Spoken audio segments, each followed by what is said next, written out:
ছোট বাচ্চাদের জন্য বয়েল কাপড় দিয়ে যদি ড্রেস বানানো যায়, অর্থাৎ 2 কালার 3 কালারের কাপড় দিয়ে যদি ম্যাচিং করে লেস দিয়ে ড্রেস বানানো যায়, তাহলে কিন্তু খুবই সুন্দর লাগে দেখতে। সেরকমই একটি সামনের ডিজাইন আপনাদের সাথে আজকে শেয়ার করছি। আপনারা দেখতেই পাচ্ছেন একটি ফ্রকের ফ্রন্ট পার্ট, অর্থাৎ সামনের যে বডির পার্টটা রয়েছে সেটার মধ্যে আমি সাদা কাপড় দিয়ে এবং নিচের সাইডে হালকা একটু লেস দিয়ে একটা ডিজাইন করছি। এখানে আমি গোলাপি বয়েল কাপড়টার উপরে বডির মধ্যে সাদা এক টুকরো কাপড় দিয়ে তারপর সাইড দিয়ে মোটা একটা লেস দিয়ে নিচ্ছি। কেউ চাইলে এই লেসটা প্লেন ভাবেও বসাতে পারেন, তো আমি এখানে কুচি কুচি করে লেসটা বসাচ্ছি একটু ভিন্ন রকম করার জন্য। তো এভাবে কুচি কুচি করে আস্তে আস্তে ধীরে ধীরে লেসটা আমি সাইড দিয়ে বসিয়ে যাব। তো লেসটা কিন্তু নিচের দিক দিয়ে বসিয়ে যাব, উপরের দিক দিয়ে বসাবো না। উপরের অংশে সাদা বয়েল কাপড়টাই থাকবে, তো উপর দিক দিয়ে আমি আস্তে করে চাপ সেলাই দিয়ে দিয়ে একদম ধীরে ধীরে কুচিগুলোকে, যাতে প্রতিটা কুচি সমান হয় এরকমভাবে ধীরে ধীরে করে নিচ্ছি। আপনারা যদি লক্ষ্য করেন খুব সহজেই আপনারাও বাসায় এরকমভাবে বেবিদের জন্য ডিজাইন করে লেস দিয়ে ড্রেস বানাতে পারবেন। বেবি ড্রেসগুলোতে এরকম কুচি দেওয়ার ফলে কিন্তু ড্রেসগুলো আরও সুন্দর হয়ে যায়। তো কেউ চাইলে এভাবে কুচি দিয়েও করতে পারেন, কেউ চাইলে আবার অন্য আরেকটা কাপড় দিয়ে আপনারা কুচি করে নিতে পারেন। লেসও ব্যবহার করা যাবে, এরকম করে কিন্তু কাপড় দিয়েও কুচি দিয়ে ডিজাইন করা যায়। তো আমার ভিডিওগুলো যদি ভালো লেগে থাকে অবশ্যই আমার ভিডিওতে একটি লাইক কমেন্ট শেয়ার দিবেন এবং আমার চ্যানেলটি সাবস্ক্রাইব করে আমার পাশে থাকবেন।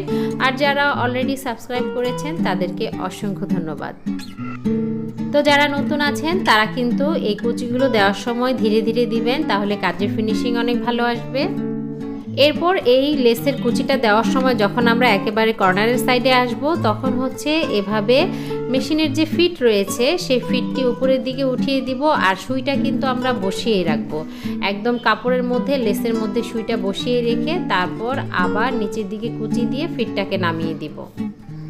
কোনায় এসে এই সেলাইটা অনেকেই করতে পারেন না, সেজন্য আমি একটু বুঝিয়ে দেওয়ার চেষ্টা করেছি আপনাদেরকে। তারপর পুরোটা কুচি কিন্তু এভাবে আস্তে আস্তে করে ফেললেই কিন্তু একদম ফিনিশিংটা আপনারা দেখতেই পাচ্ছেন কতটা সুন্দর হয়েছে।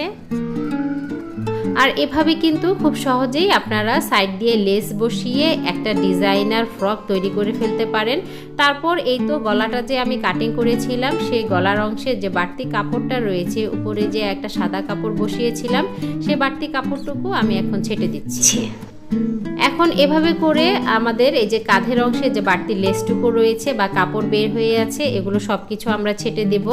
ছেটে দিয়ে আপনারা দেখতেই পেলেন কিভাবে আমি এই লেস এবং কাপড়টা একই সাথে বসিয়েছি।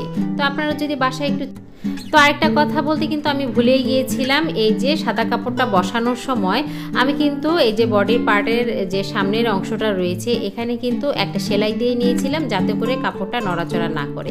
এই তো সুতাটা আমি এখন কেটে ফেললাম। এভাবে যখন বসানো হয়ে যাবে তখন আপনারা এভাবে সুতাটা কেটে ফেলে দিবেন। তো সবাই ভালো থাকবেন, আল্লাহ হাফেজ।